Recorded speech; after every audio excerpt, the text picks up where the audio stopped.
Mi nombre es Luna, tengo 71 años, y aunque el paso del tiempo ha dejado marcas en mi cuerpo, mi mente sigue tan clara y fuerte como siempre. He sido madre, abuela, hermana y amiga, pero mi mayor rol ha sido el de madre. Crié a mis hijos, Andrea y Marcos, con todo mi ser. Mi marido, José, falleció hace muchos años, y después de su partida me quedé sola con ellos. El dolor de perder a mi compañero de vida fue grande, pero mi amor por mis hijos me dio fuerzas para seguir adelante. Durante años, lo único que hice fue preocuparme por su bienestar. Andrea siempre fue una niña dulce, responsable, aunque algo fría. Marcos, mi hijo menor, fue más rebelde, pero siempre supe que lo amaba profundamente. Aunque sus caminos fueron diferentes, siempre creí que los dos me querían, que me respetaban, que su madre era importante para ellos. Estaba equivocada. La vida nunca me dio respiro. Mi salud comenzó a fallar lentamente, hasta que un día, un golpe de suerte, o quizás el destino, me sorprendió con un infarto que casi me cuesta la vida. Mi corazón dejó de latir durante unos segundos, pero afortunadamente los médicos lograron estabilizarme. Sin embargo, la vida no fue tan generosa como pensaba. Durante mi recuperación, me enfrenté a una noticia que nunca esperé. Había sufrido un derrame cerebral que me dejó con secuelas graves. No podía moverme, apenas podía hablar, y mi cuerpo ya no respondía como antes. Pasaron los primeros meses de recuperación, y aunque al principio Andrea y Marcos se volcaron en mi cuidado, pronto comencé a notar algo extraño. Mis hijos, aquellos a quienes había dado todo, comenzaban a actuar de manera distante. Al principio lo atribuía a mi enfermedad, a la carga que implicaba mi cuidado, pero pronto me di cuenta de que algo más estaba pasando. Mis hijos ya no eran los mismos. Una tarde, mientras estaba recostada en la cama de mi habitación, escuché sus voces desde el pasillo. Al principio, no pensé mucho en ello, pero cuando escuché las palabras de Andrea, algo dentro de mí se rompió. Estaba hablando con su esposo, y aunque no podían verme, pude escuchar cada palabra con claridad. Ya no sé qué hacer con mamá. Está tan enferma, y yo ya no puedo seguir con esto. El dinero que estamos gastando en su tratamiento es demasiado. Ella no va a mejorar. Marcos tiene razón, deberíamos dejarla ir. Mis ojos se abrieron como platos, y sentí cómo mi corazón se detuvo por un momento. No podía creer lo que acababa de escuchar. Andrea, mi hija, la que siempre había sido tan cercana a mí, me estaba echando de lado. Había decidido que mi vida ya no valía la pena, que mis sacrificios no eran suficientes para mantenerme con vida, para seguir luchando por mi bienestar. Me sentí traicionada más que nunca, como si toda mi existencia se hubiera reducido para un peso molesto que ya no querían cargar. No sabía si era el dolor o el miedo lo que me hizo escuchar esas palabras, pero lo que sentí después de oírlas fue un vacío, un hueco tan profundo que me invadió por completo. Me di cuenta de que en sus ojos ya no era una madre a cuidar, sino una carga que deseaban dejar atrás. No solo mi salud estaba en juego, sino también el amor que pensaba que aún tenía de ellos. Lo peor fue que no era solo Andrea quien sentía esto. Al día siguiente, al escuchar una conversación con Marcos, descubrí que él pensaba lo mismo. Mi hijo, el que siempre había sido más cercano, el que siempre pensó que podía ayudarme, ahora me veía como un estorbo más. Mamá no va a mejorar, ¿por qué gastar más en ella? Es inútil, lo mejor sería que se quede en el hospital y que no la volvamos a ver, ¿no? Marcos había dicho esas palabras, y el dolor de escuchar su voz llena de indiferencia me atravesó el pecho como una lanza. En ese momento, algo dentro de mí se encendió. Ya no sentía miedo, no sentía tristeza, solo una furia creciente que me empujaba a actuar. ¿Cómo podía hacerme esto mi propia sangre? Después de todo lo que había hecho por ellos, ¿así me pagaban? Estaba decidida a que lo pagarían, pero no de una manera cualquiera. Si pensaban que podían despojarme de mi dignidad y de mi vida sin consecuencias, se equivocaban. Mi plan comenzó a formarse en mi mente. No iba a ser un plan impulsivo ni destructivo, sino calculado, meticuloso. Mi venganza no sería solo por el dinero o la indiferencia que me mostraban, sino por todo lo que significaba mi existencia para ellos. Iban a aprender que nada en la vida, ni la sangre, ni los lazos familiares, podía romperse sin consecuencias. No sería fácil, pero mi espíritu no estaba dispuesto a ceder. Al escuchar esas palabras de Andrea y Marcos, algo se despertó dentro de mí. El dolor de ser rechazada por mis propios hijos se transformó en furia, pero también en claridad. Ya no podía quedarme de brazos cruzados. No solo estaba mi vida en juego, sino también la dignidad que me habían arrebatado. No podía permitir que me despojaran de lo que había sido mi vida, mi lucha y mi amor por ellos. Decidí que, si no podían verme como una madre a la que debían respeto, los haría ver a qué se enfrentaban.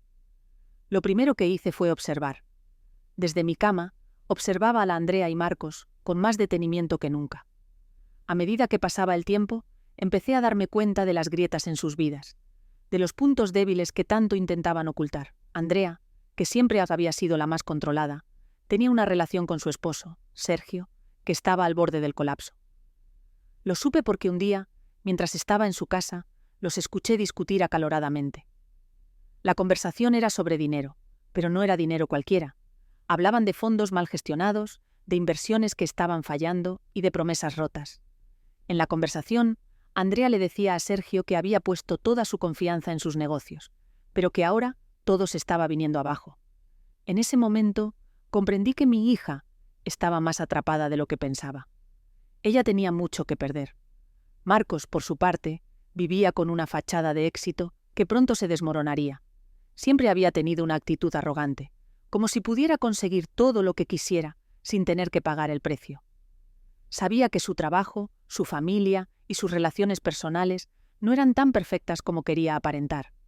De hecho, tenía problemas financieros graves. En sus conversaciones con amigos y colegas, había mencionado varias veces cómo había mal administrado su negocio y cómo su esposa, Mariana, ya no lo soportaba. Todo estaba cayendo a pedazos, pero él no lo veía. Su ego era más grande que su sentido de responsabilidad.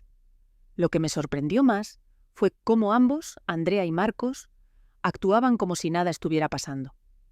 La indiferencia que mostraban ante mi sufrimiento era atroz. Pero eso solo me daba más motivos para continuar con mi plan. Ya no era la mujer indefensa que había sido antes. Había pasado de ser la víctima a ser la jugadora principal en este juego de poder.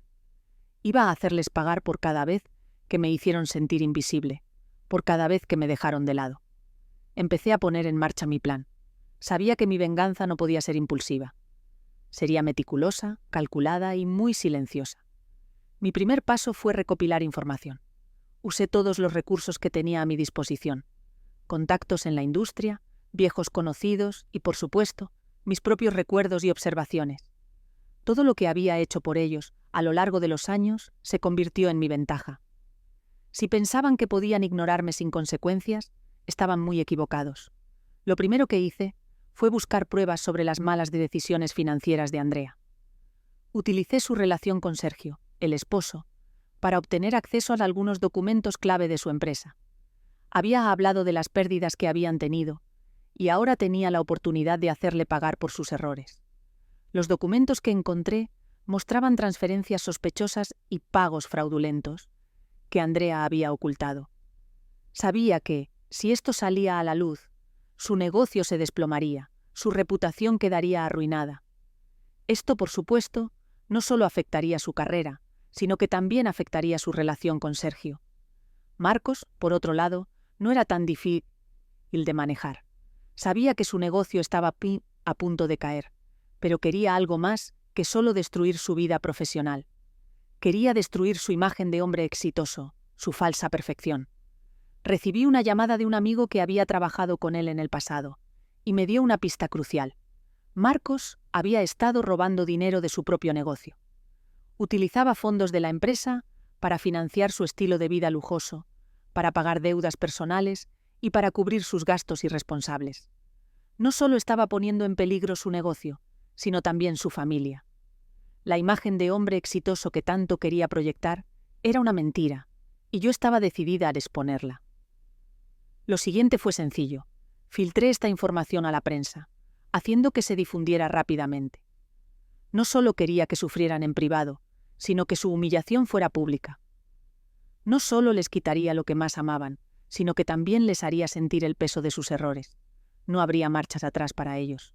El tiempo pasó, y los primeros efectos de mi venganza comenzaron a aparecer. Andrea, siempre tan cuidadosa con su imagen, no pudo evitar la caída. La noticia del fraude en su empresa se propagó como un incendio. Los inversionistas comenzaron a retirarse, los clientes se mostraron desconfiados y la prensa no dejaba de indagar sobre su relación con Sergio, quien, al final, no tuvo más opción que distanciarse de ella. Vi cómo su negocio comenzó a desmoronarse lentamente, cómo sus empleados la abandonaban uno a uno. Sabía que esto le dolería más que cualquier otra cosa, pero en el fondo me sentía vacía. Ya no me importaba su sufrimiento. Lo único que me importaba era que pagara por lo que me había hecho. Mientras tanto, el caso de Marcos también comenzaba a desmoronarse. Su empresa, que una vez fue su orgullo, ahora estaba envuelta en escándalos. Los rumores sobre el robo de dinero se extendieron rápidamente, y su imagen pública de hombre exitoso empezó a desmoronarse. Sabía que las acusaciones de fraude y malversación eran demasiado serias como para ignorarlas. La presión aumentaba y su negocio comenzó a hundirse. Cuando las autoridades comenzaron a investigarlo más a fondo, su mundo se hizo pedazos. No solo su vida profesional estaba en ruinas, sino que también estaba perdiendo a su esposa, Mariana, que finalmente lo enfrentó después de descubrir sus mentiras.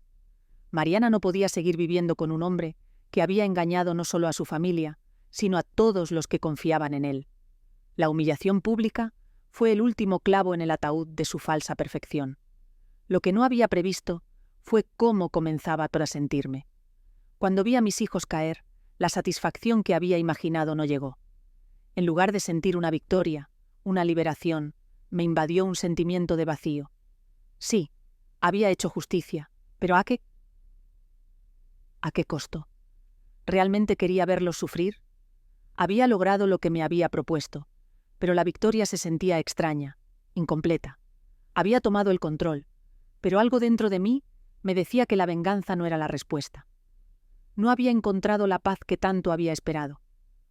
Fue entonces cuando decidí que necesitaba enfrentar a mis hijos cara a cara. Ya no podía seguir viviendo en la sombra de mi dolor, ni en la oscuridad de mis propios resentimientos. Era el momento de confrontarlos, de ver si había alguna posibilidad de reconciliación o si todo estaba irremediablemente roto. No sabía si el encuentro sería lo que esperaba, pero sabía que necesitaba saberlo. Lo que sucediera a partir de ahí ya no dependería de mí. Ya no controlaba nada más. Esa tarde los llamé. Les pedí que vinieran a casa, que tuviéramos una conversación. Cuando entraron por la puerta, vi el miedo en sus ojos. Habían esperado que este momento llegara, pero no sabían qué esperar de mí. Estaba cansada de los juegos, de las mentiras, de las manipulaciones. Ya no quería ser la víctima, pero tampoco quería seguir siendo la mujer que esperaba algo de ellos. Quería ser libre, y para ser libre, necesitaba cerrar este capítulo. Ya sé lo que han hecho, sé todo lo que han intentado ocultar. Les dije en voz baja, sin gritar, sin perder la calma. Pero no solo me han fallado como hijos, me han fallado como seres humanos. He hecho todo por ustedes, los he protegido, los he amado, y ustedes me han dejado atrás. Ahora les pido que me miren bien. Yo ya no soy la misma mujer. No soy la mujer que suplicaba por su atención, por su amor. Soy la mujer que ha aprendido a sobrevivir sin ustedes. El silencio que siguió a mis palabras fue abrumador. Sabía que ellos no esperaban esto. Sabían que todo lo que había hecho no era solo por venganza, sino porque me había quedado sin opciones. Ya no había lugar para el remordimiento, ni para las excusas. El daño ya estaba hecho. Y aunque no quería que sus vidas fueran destruidas, tampoco podía dejar que todo quedara sin consecuencias. Mi corazón ya no estaba dispuesto a ser pisoteado más. Entonces, les dejé una elección. Ahora, lo que tienen que hacer es elegir. ¿Quieren seguir adelante con sus vidas y aceptar las consecuencias de sus actos, o quieren seguir viviendo en la mentira? No esperaba una respuesta inmediata. Sabía que el camino hacia la reconciliación no sería fácil, pero en ese momento me di cuenta de algo. Ya no los necesitaba para sentirme completa. El tiempo había pasado, y aunque había logrado mi venganza, algo seguía faltando. No era satisfacción lo que sentía, sino una extraña mezcla de vacío y alivio. La rabia que había consumido mi corazón durante tanto tiempo ya no tenía el mismo poder. La venganza me había dado lo que quería, pero al mismo tiempo me había dejado una sensación de pérdida que no podía ignorar. A veces, la justicia no viene en la forma que esperamos, y la vida sigue adelante, sin que importe cuánto nos esforcemos por detenerla. Después de la confrontación con mis hijos, me di cuenta de que ya no necesitaba su aprobación ni su amor para ser feliz. La vida no se trata de esperar que los demás cambien, ni de sufrir por lo que no podemos controlar. Mis hijos, aunque aún los amaba en lo profundo de mi ser, habían elegido su camino, y yo debía elegir el mío.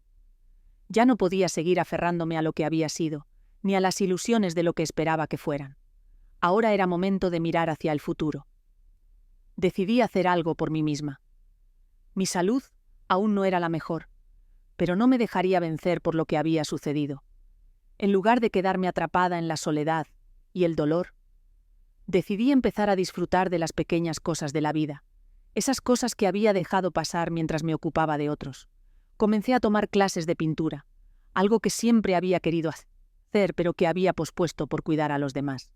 Mi vida estaba llena de nuevas experiencias, de momentos que antes no había tenido tiempo para apreciar.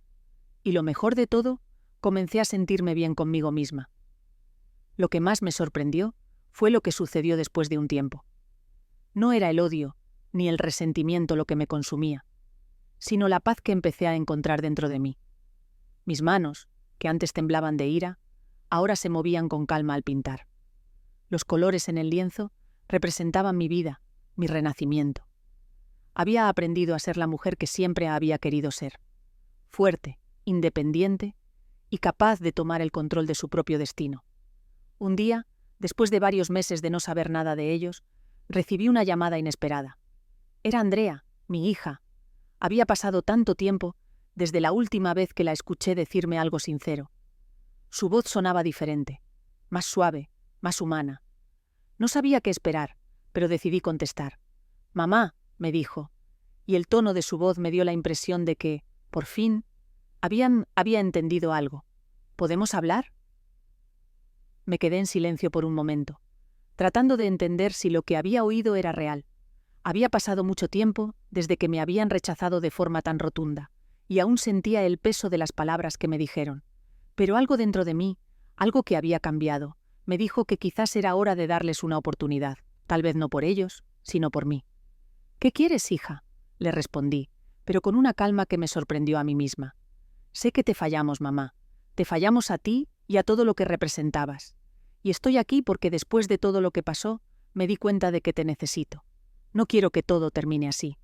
No quiero que sigas sufriendo por mi culpa». La sinceridad en su voz fue lo que más me sorprendió. Tomé un profundo respiro y dejé que sus palabras se asimilaran. Ya no sentía la necesidad de justificarme ni de pedirles nada a cambio. Lo que quería era paz, algo que no había tenido durante años. «El daño ya está hecho, Andrea. Pero no te voy a mentir, me gustaría que pudiéramos encontrar una manera de sanar. No sé si seremos capaces de volver a lo que éramos, pero puedo intentarlo. Lo que sí sé es que yo ya no soy la misma mujer que era antes». Después de esa llamada, mi relación con Andrea comenzó a cambiar, lentamente. Sabía que no sería fácil, que tendríamos que trabajar en los recuerdos rotos y las heridas profundas. Pero también sabía que tenía que perdonar, no por ella, sino por mí misma. La venganza ya no era necesaria, no me definía más. Ahora mi objetivo era sanar, reconstruir lo que podía y dejar que el tiempo hiciera el resto. A lo largo de las siguientes semanas, Andrea y yo comenzamos a reconstruir nuestra relación. Pasaba más tiempo con ella y, aunque aún quedaba mucho por sanar, la semilla del perdón había sido plantada. Aprendí a ver más allá de la traición, a ver a la mujer que una vez fue mi hija, la que había perdido en el camino. Sabía que la venganza no me había traído la paz que tanto deseaba, pero el perdón sí lo hacía. Marcos, por otro lado, nunca se acercó. Después de la confrontación, nunca me llamó, ni se presentó en mi casa. Sabía que la relación con él había quedado definitivamente rota. A veces me preguntaba si habría una posibilidad de reconciliación, pero la verdad era que ya no me importaba. No necesitaba a alguien que me tratara de esa forma. Había llegado a la conclusión de que lo que más importaba era mi bienestar. Y si eso significaba seguir adelante sin él, entonces así sería. Finalmente, entendí que el verdadero acto de venganza no era destruirlos, sino reconstruir mi vida y encontrar la paz. El perdón, aunque no para ellos, sino para mí misma, fue lo que realmente me liberó. La vida continuó, y aunque las cicatrices quedarán, también lo hicieron las lecciones. Habían aprendido que lo más importante no es la venganza, sino la capacidad de seguir adelante, de reconstruirse y de entender que el perdón es un regalo que uno se da a sí mismo.